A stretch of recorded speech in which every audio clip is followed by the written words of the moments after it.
Big news today, guys. Some sweet, some sour. Huge changes to the Overwatch League, and Taimou's rant on Twitter spurred quite a conversation. We'll get into that later in the video. First up, the Overwatch League released an announcement detailing a ton of changes that are going to be coming through for the second season. Let's review. The first section reveals that it is going to start February 14th from the Blizzard Arena in LA, so no regionalization yet. That was slated to kick off in Season 3, which may become a reality if teams keep getting added. 8 new teams are made official, bringing up the total to 20. The Atlantic Division gets Atlanta, Paris, Toronto, and Washington, D.C., whereas the Pacific Division, and I'm going to butcher these names, I mean, what do you expect from me, really? Chengdu, Guangzhou, Hangzhou, and Vancouver. I can say that one all right, I'm familiar with that. So all in all, we get 2 new teams from Canada, 3 new teams from China. The viewer base is just massive over there, so that makes sense. 2 more in USA, and 1 more in Europe, being Paris. There's been a lot of leaks behind the scenes of the rosters, signings, and trades. I don't really want to dabble too much into speculation of things I don't know. I'll be excited to look and rate the team's rosters once everything's said and done and announced officially. But real quick to catch you up, rapid fire a few major trades and releases that occurred. Fissure got traded to the Seoul Dynasty. Dante, Tracer Sombra Extraordinaire, got traded to the Houston Outlaws, finally giving them a Tracer that they needed, just a season too late after Tracer's not meta anymore. Wizard Young, the genius coach from NYXL, now is coaching for Washington, D.C., and tons more of players got released. The majority of the Shanghai Dragons roster, the Florida Mayhem as well, but even All-Star Shadowburn, who was forced to ride the bench behind the rookie All-Star EQO, was released and is rumored to have joined Paris for Season 2. So all things considered, who will be playing will be radically different from Season 1. Way more teams, and a massive arms race is currently going on behind the scenes. We can talk about that more when we have more information. Back to the Overwatch League, though, the format of how teams play is radically changing as well. The number of games is way down. It was originally 40 over the course of a season. Now they only play 28 total matches. We'll still have 4 stages, but you only play 7 matches over the course of those 5 weeks, and sometimes a team will play 0, 1, or 2 matches in a week, which I'm sure is going to give some team the short end of the stick eventually,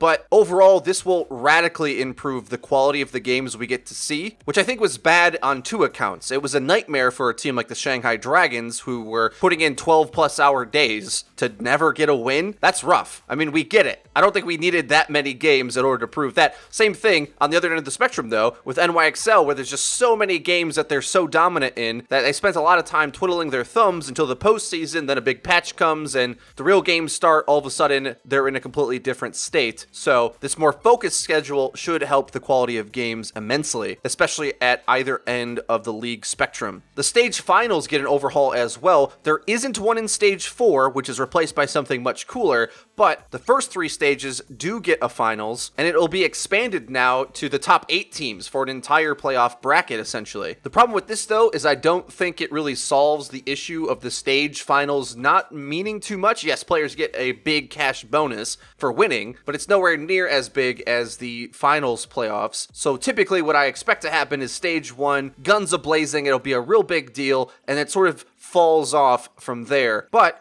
despite that complaint, I gotta say, I'm much happier to see more games of the top teams. I think that's something that I was kind of disappointed in the first season, where stage playoffs were really short. Even the finals playoffs were pretty short with a bye week. And we just had this massive slew of a 40-game season with a lot of games that kind of felt redundant. Whereas in this format, we're taking some games out of the regular season and putting them into playoffs, which gives us a chance to see the better teams play more, which I think is a good thing. They also mentioned there'll be a bigger break between stages 2 and 3, helps with player burnout, but as well, the pacing of it felt a bit off last year. It was kind of a sprint to the finish line, then the massive gap between stage 4 and the regular playoffs. A bigger break in the middle, I think, makes a lot of sense. And the most exciting change of all is that instead of stage 4 playoffs, there'll be a mini bracket for all of the bottom teams to fight for what is essentially wildcard spots into the playoffs. So last year we had 6 teams go to the finals playoffs. Now in the same way, those same 6 will get locked in, but there'll be 2 what I would call wildcard slots that will be awarded to the top 2 of a sudden death bracket for the 7th through 12th place teams. Think a team maybe even like the Dallas Fuel, who are looking quite strong in the last meta, especially with their Brigida play and just playing well in a slower meta anyway, which was the style of play that won them Apex Season 1 in Korea. Fans of those teams could get a last hurrah as they cheer on their team to make an epic run to fight for a season survival. My only wish is that they somehow figured out a way to make the stage playoffs in the other 3 stages as interesting as this. I don't know how you do it necessarily, but this is definitely a step in the right direction. Now guys, you'll have to let me know what you think about the Overwatch League changes in the comment section down below, but now we're moving on to something a little bit more on the sour note. You guys know I'm a ranked rant extraordinaire. I made a very long video detailing my problems with the ranked mode recently, so I'm not going to bore you with that. Instead, let's look at some tweets from Taimou and many other members of the pro community that have chimed in on this topic. Taimou says, I really want to play ranked and improve, but it's impossible to play and like it. From a scale from 1 to 10, I'd give Overwatch ranked experience a 0. Damn, Taimou, that's almost as harsh as my tweets. Now, obviously, he goes on to have a bit of a venting rant here, asking for 100 avoid slots and the ability to ban people at the click of a button. Okay, obviously, this is just emotional venting, but this tweet getting some attention spurred some conversation about the issues that are so well known in ranked. Taimou, of course, brings up the very popular role queue idea, which he jokes we won't get until 2020. 2 years, Taimou. I don't know if we're getting role queue by the time I'm collecting Social Security. This conversation sparked some feedback from other pro players and streamers as well. I really liked this detailed response from Mendo Kusai, who says, rework a ton of characters, introduce more avoid slots, team ranked matchmaking system paired with in-client tournaments, weekend tournaments, etc. for Blizz Bucks, role queue, more strict banning to one-tricks and soft throwers, so many different things. So you, or even I, may not love every single suggestion Mendo makes here, but the point that he has so many different solutions is what I want to emphasize. The character reworks thing I think is a bit debatable because they already do that a lot, but different ways to matchmake and a more serious version of the game is what I'm looking for, and I think what many of you are as well. I thought ranked would be it, but it's never been it. A few more tweets from notable pros. McGravy, who plays for Team Envious, explained this quite well, highlighting the frustration of trying to queue for ranked to practice something in particular, but needing to fill if you want to win, or decidedly locking the role you're trying to practice and then lose. And this is kind of the heart of the matter to me. Players are going to play what they want to play. Limiting roles is a massive boost to making sure that both sides are playing with the same chess pieces. Imagine playing chess, but your board was filled with pawns. Not a very good team comp, is it? Yeah, sure, you could figure out a way to win with just pawns, but it's silly. And too often Overwatch is played that way, where both teams are just riddled with random match-made team compositions. One team will have all the knights, the other one has all the rooks. Have fun, which is an issue because that makes Overwatch Ranked be more about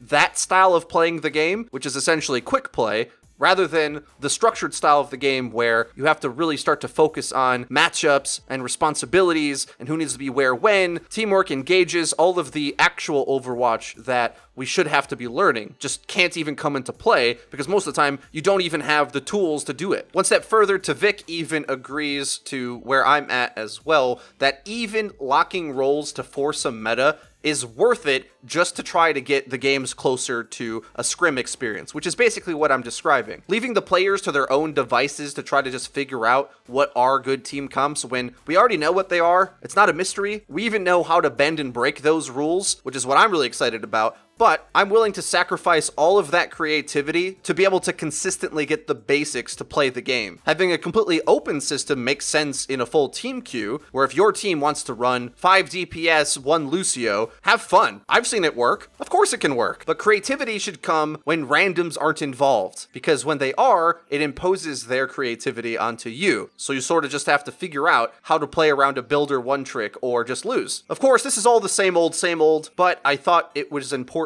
to keep you updated on where this conversation is going, and hopefully if we all keep talking about this and don't let the issue drift back into the shadows, which it completely went away for like months, it felt like. We weren't talking about it. I didn't hear pros talking about it. I guess they're all playing Overwatch League. But now that all that stuff is over, and we're forced to kind of be left with ranked and not much high-level Overwatch to speak of, it seems everybody is remembering how important it is to keep giving feedback on this. Last tweet, I thought this was adorable. Unco and Wins simultaneously tweeted out the same thing. Roll Q, please. Team France bringing the synchronized teamwork. Yo, if they play as good as they tweet, they're taking the World Cup this year. Guys, if you enjoyed the video, please be sure to leave it a like. It really does help us out and lets us know that you're enjoying the content. And if you haven't already, please subscribe because we do upload each and every day. So you're going to want to hit the bell icon so that you get notified when our videos go live. Linked in the description is our Twitter, where we tweet out news, updates, and dank memes. That's been it for me. I've been FREEDO for Your Overwatch. See you guys next time.